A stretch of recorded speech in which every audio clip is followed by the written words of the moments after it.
The next book is part of a series that I am more personally attached to, and where my interest started young.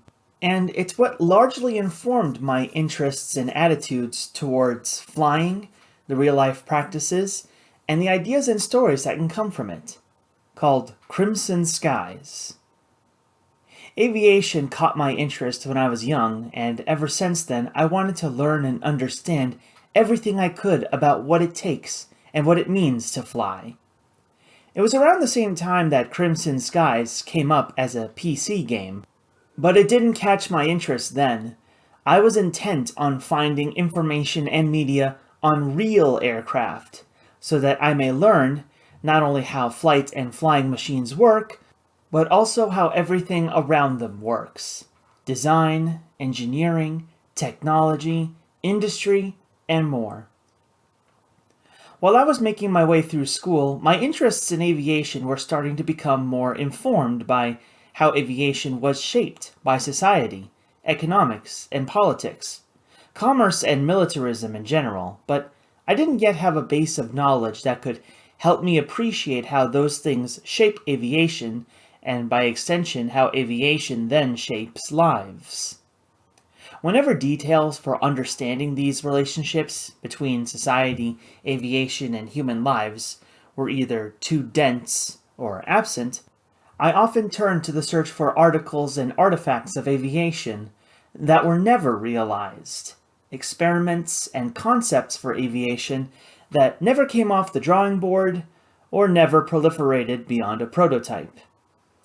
My draw to searching for the unrealized ideas of aviation was an extension to the stories and media I consumed that portrayed aviation as an extension of adventurism and the heroism of the people who fly.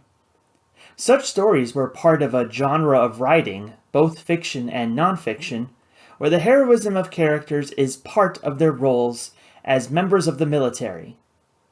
As an example, imagine the tagline, "Daring pilots take off in their wondrous flying machines to stop an evil plot, to use a superweapon to destroy the world, or dominate the world, or otherwise subvert the standing of the free world." In the examples I myself found, if the setting was historical, the narrative would become a historical fiction, as in secret weapons and secret missions lost to the pages of history. If the setting was futuristic, it would be a science fiction, or otherwise, it would be about adventuring to an unknown world, and the flight to get into that adventure was part of that story's exotic allure, at least for me. What happened was, the more I learned about history, even the secret or unknown aspects, the more I found less exotic adventure and more geopolitical realities that make the stories of flying less about what it means to fly and more about the extension of some political, economic, or military power. Flying is then just an interchangeable means to an end, rather than having its own significance for those who do fly.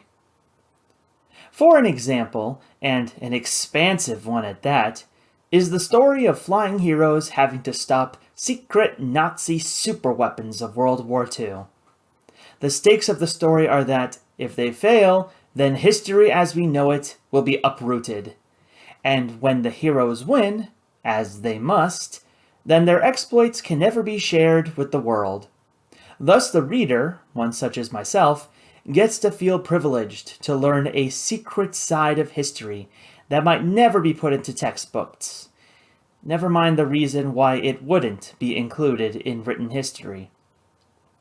The allure of the story, to me at least, was that while the forces of good were pushing back against the forces of evil, i.e. free people born in free democracies fighting the evils of Nazis and their sadistic genocidal violence, the possibility that evil Nazis could turn to superweapons based on a kind of super science, to turn the tide, requires that great heroes step up to stop them, using their own ingenuity and daring to preserve the history that we know today. As much fun as such a genre of fiction could be, I found it to be subverted the more I studied and learned about the real-life war, and not simply on the level of battles, but especially on the levels of politics, industry, and economics.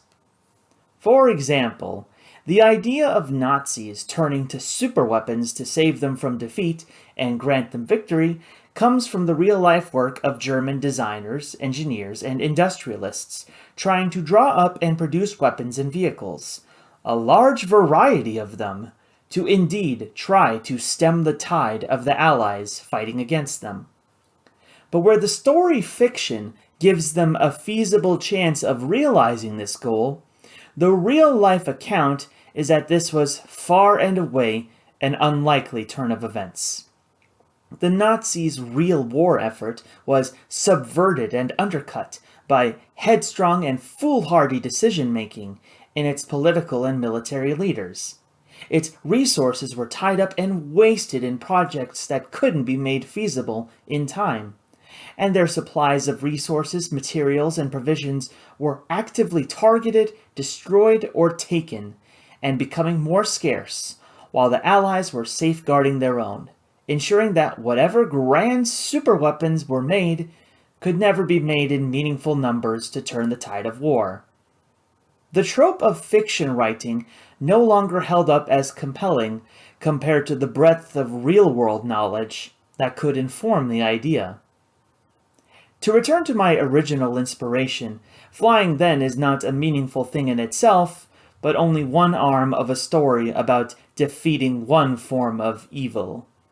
There are many different forms of writing and genres that depict defeating one kind of evil or another, and where flight in itself is incidental, if not vestigial, a forgettable method of conveyance. Some years after I started learning about aviation, at around this time is when I found Crimson Skies, not as the original PC game, but rather as the new installment as a console video game. And the hook of its premise really got to me. It was a world where flying was as vital to people and central to life as cars. The details for making this idea believable are a separate discussion, but until then, I want to stress that if I could get ideas for how flying and living could be so intimately tied together, even on the level of a person's personal investment into their car, then it would vastly help validate my interest in learning all that I could about aircraft and flight. I might talk about the console game at some point in the future as part of another supplemental, but what's most relevant here is while the console game made flying as living look good, it reminded me to go look for the older PC game, which I found, and it made the premise look plausible. And to my mind, still inexperienced in aircraft engineering, not just plausible, but feasible.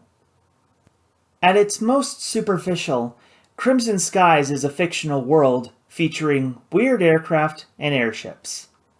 Its mainstay stories are basically cops and robbers as flying and fighting aircraft. More fundamentally, it is about individuals and small groups of individuals trying to find empowerment and camaraderie when a great society that was supposed to empower them has failed in itself, the United States. As described in Universe, the great experiment in democracy that was the United States of America fell apart into regional states and more closed-off societies. The roads, rails, and waterways that promised to pull America together instead were cut off by the borders of hostile neighbors. Only air travel allowed for commerce, travel, and cooperation across borders. And in such a divided new world, airborne piracy reigns again. I remember reading about the inspiration for Crimson Skies in the words of the creators Jordan Weissman and Dave McCoy, where they wanted to sell a game, first a board game, then video games, on the dual fantasies of being a swashbuckling pirate and as a flying ace pilot. Crimson Skies is also more than just the trappings of two childhood fantasies, because not only is it the first board game and two video games, It's also a universe expanded upon using literature, both as published written works and what's written online. Out of the many different books I have and will read from the world of Crimson Skies, the first I want to start with is the official tie-in novel to the console video game, simply called Crimson Skies. It's not the first book of the franchise published, but it is the most likely to be recognized given the obscurity of the rest. It actually contains 3 distinct stories and additional interludes that use the world building of Crimson Skies to expand upon what came before in the games, and complement the style of the console game as a tie-in. Once I started reading the first book, my inspiration was such that I did my best to find all the rest that were published. Their rareness did not dissuade me for a long time. I hope you'll join me in the first of many great flying adventures as we read and discuss Crimson Skies.